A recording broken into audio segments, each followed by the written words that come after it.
નમસ્તે, હું છું ડૉક્ટર મૌનિલ નાયક, રોબોટિક આસિસ્ટેડ જોઈન્ટ રિપ્લેસમેન્ટ અને રિવિઝન જોઈન્ટ રિપ્લેસમેન્ટ સર્જન, અંબા હોસ્પિટલ, ગાંધીનગર.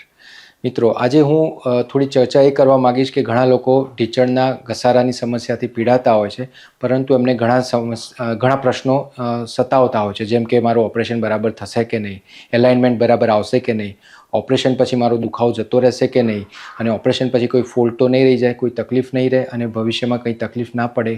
એના માટે શું કરવું. અને એના કારણે ઓપરેશનથી ડરતા હોય છે, દૂર ભાગતા હોય છે અને ઘણી બધી મુશ્કેલીથી રીબાતા હોય છે. તો એના માટે જ અમે આ પ્રશ્નોના નિરાકરણ માટે અને અમે અમારા અનુભવમાં જોયું છે કે 100માંથી આશરે 90% જેટલા પેશન્ટ જ ઓપરેશન પછી હેપી હોય છે અને 10% જેટલા પેશન્ટો અનહેપી હોય છે અમુક પ્રકારના કારણોસર, જેમ કે દુખાવો થાય, સ્ટેબિલિટી બરાબર ના લાગવી, વારંવાર સોજો આવવો. તો આ કારણોનું નિવારણ કેવી રીતે આવી શકે અને કેમ કરીને પરફેક્ટ ની રિપ્લેસમેન્ટ થાય અને સારામાં સારું પરિણામ મેળવી શકાય, તો એના માટે હું આપને વિગતવાર રોબોટિક ની રિપ્લેસમેન્ટ વિશે આજે સમજ આપવા માંગુ છું. શું તમે જાણો છો કે રોબોટિક ની રિપ્લેસમેન્ટ શું છે? ઘણા લોકોને એવા પ્રશ્નો સતાવતા હોય છે કે રોબોટ ઓપરેશન કરશે કે ડૉક્ટર કરશે, ઓપરેશન રોબોટને સોંપીને કરશું ને કંઈ મિસ્ટેક થઈ જશે તો, કે ઓપરેશન દરમિયાન રોબોટ કામ કરતો બંધ થઈ જઈ શકે. તો આ બધા પ્રશ્નો જે અમારી પાસે આવતા હોય છે રોજબરોજના ઓપીડીઝમાં, તો પછી એના માટે જ આ વિડીયો બનાવવામાં આવ્યો છે, જેમાં ખાસ કરીને રોબોટિક આસિસ્ટેડ સર્જરી શું છે એ સમજાવવા માગું છું. મિત્રો, રોબોટિક આસિસ્ટેડ સર્જરી એ એવા પ્રકારની ઓપરેશન છે જેમાં રોબોટ એ એક સર્જનના ફ્રેન્ડની જેમ કામ કરે છે અને રોબોટ અને સર્જન એ બંનેની એક્યુરેસીનું મિલન છે. રોબોટિક એક્યુરેસી અને સર્જનનો એક્સપર્ટાઇઝ એ બંનેનું સમન્વય એટલે રોબોટિક આસિસ્ટેડ ની રિપ્લેસમેન્ટ, જેમાં ઓપરેશન દરમિયાન સાંધો ખોલ્યા પછી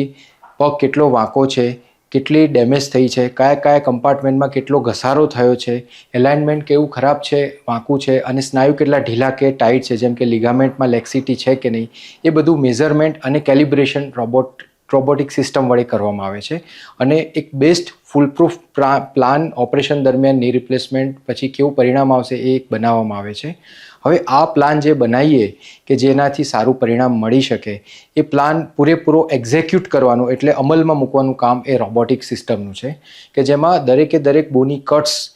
જે રોબોટિક આર્મની મદદથી લેવામાં આવે છે, જેથી બોની કટ્સ એટલા પરફેક્શનવાળા હોય છે, એટલું સચોટ સાંધાનું કટિંગ કરવામાં આવે છે કે જેથી સાંધા જે કૃત્રિમ સાંધો એટલે કે આર્ટિફિશિયલ જોઈન્ટ લગાવીએ એ આપણા નોર્મલની સાથે બહુ સારી રીતે એલાઇન કરે છે. ઓવરઓલ સાંધાનું એલાઇનમેન્ટ બહુ સારી રીતે બને છે કે જેથી સાંધાનું આયુષ્ય વધે છે અને દર્દીને ઓપરેશન પછી ખૂબ જ ઓછી પીડાનો અનુભવ થાય છે. રોબોટિક સિસ્ટમ એ એક એવા પ્રકારનું software driven AI integrated surgical system છે કે જેમાં ઓપરેશન દરમિયાન જે પ્લાનિંગ કરીએ અને એ જ પ્રમાણે સચોટ રીતે સારી રીતે પરફેક્શનવાળું ઓપરેશન થાય એના માટેનું સિસ્ટમ છે, કે જેમાં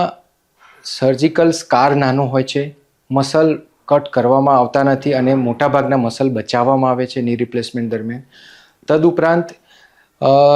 એમાં સાંધાની રિકવરી ઓપરેશન પછી ઝડપભેર આવે છે. ઓપરેશન પછી નાના ચીરા હોવાના કારણે બ્લીડિંગ ઓછું થાય છે અને ઘણા ખરા પેશન્ટમાં અમે વગર ટાંકાનું ઓપરેશન પણ કરી શકીએ છીએ, કે જેને સ્યુચરલેસ સર્જરી કહેવામાં આવે છે, એ પણ અમે કરી શકતા હોઈએ છીએ. અને આના કારણે ઓવરઓલ રિકવરી પેશન્ટની ઘણી ફાસ્ટ આવે છે, જે કન્વેન્શનલ ની રિપ્લેસમેન્ટ હોય છે એના કરતાં, અને દર્દીને ઓછી પીડાનો અનુભવ થાય છે. ઘણા લોકો પૂછતા હોય છે કે સાહેબ અમને કન્વેન્શનલ એટલે કે રેગ્યુલર પદ્ધતિથી ની રિપ્લેસમેન્ટ કરાવીએ કે રોબોટિકથી કરાવીએ? તો મારો જવાબ હંમેશા એવો રહેતો હોય છે કે જે ટેકનોલોજી છે એ ટેકનોલોજી જેટલો વધારે ઉપયોગ કરીએ એટલું હંમેશા વધારે એક્યુરેસીવાળું પરિણામ હંમેશા મેળવી શકાતું છે. એક સાદું એક્ઝામ્પલ આપું કે આપણે જ્યારે કાર ડ્રાઈવ કરીએ છીએ અને રિવર્સ કરતા હોઈએ છીએ, તો પહેલાંના ટાઈમમાં પણ સારી રીતે રિવર્સ કરી શકતા હતા, પણ અત્યારે રિવર્સ કેમેરા અને સેન્સર હોવાના કારણે વધારે એક્યુરેસીથી આપણે કાર પાર્ક કરી શકતા હોઈએ છીએ. એવું જ કામ રોબોટિક સિસ્ટમનું છે, કે જેમાં એક્યુરેસી વધવાના કારણે હ્યુમન એરર અથવા તો સર્જિકલ એરર થવાના ખૂબ જ નહિવત અને ઓલમોસ્ટ નિગ્લિજિબલ ચાન્સ રહે છે, જેના કારણે સચોટ રીતે સાંધાનું પ્રત્યારોપણ એટલે કે પ્લેસમેન્ટ થાય છે અને જેનાથી રિઝલ્ટ સારું બને છે. ઘણા લોકોને લાંબા ટાઈમથી ગોઠણનો ઘસારો હોય છે, ઘણા બધા ટાઈમથી દવા લેતા હોય છે, પણ ખાલી ડરના કારણે કે ઓપરેશન પછી કેવું પરિણામ મળશે, ચાલતો તો બંધ નહીં થઈ જવું ને, કે ની રિપ્લેસમેન્ટ પછી મારું સાંધો ફેલ નહીં થઈ જાય ને, તો આ બધા મૂંઝવણવાળા વ્યક્તિઓએ રોબોટિક સાથે જ ની રિપ્લેસમેન્ટ ઓપરેશન કરાવવું જોઈએ કે જેથી ચોકસાઈભર્યું અને સચોટતાપૂર્વકનું ઓપરેશન થઈ શકે અને ઉત્કૃષ્ટ પરિણામ મળી શકે. તો મિત્રો, ગૂંઠણનો દુખાવો તમે રોજબરોજના જીવનને મુશ્કેલ બનાવે અને ચાલવામાં તકલીફ અનુભવાતી હોય તો રાહ ના જુઓ અને આજે જ એપોઇન્ટમેન્ટ બુક કરાવો અને રોબોટિક પદ્ધતિ સાથે ની રિપ્લેસમેન્ટ કરાવીને તમારું લાઈફ ઇઝી બનાવો.